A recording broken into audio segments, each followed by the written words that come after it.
Heto na naman si Efren guys. Ayan guys, binagsakan niya lang yung 9 ball dito. So last ball na siya. Hey y'all, come look at this. So ayun, fist bump na daw. No! And then that time, that's it. Matik na kay Efren to guys. Alam na agad kung anong ibig sabihin ng kalaban dito. So ito yung ginawa ni Efren guys. Tingnan natin.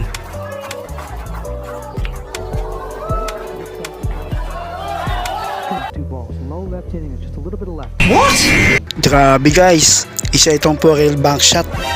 Pasok ang 10 ball sa corner pocket. Ibang klase talaga si Efren guys. Another one. Ito pa yung ibang laro ni Efren guys. Nahahangaan nyo. What?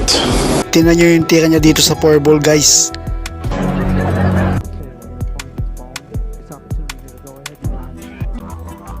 Para may scratch sa side pocket pero ang layo pa pala.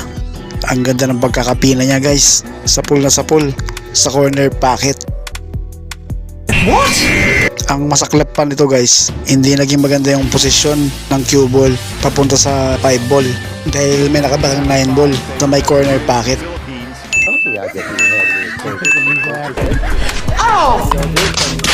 Ano kayang gagawin ni Efren dito guys?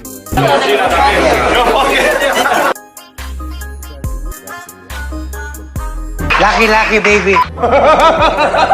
Kitang kita naman guys, nakabara yung 9 ball sa corner pocket. Okay guys, tingnan natin.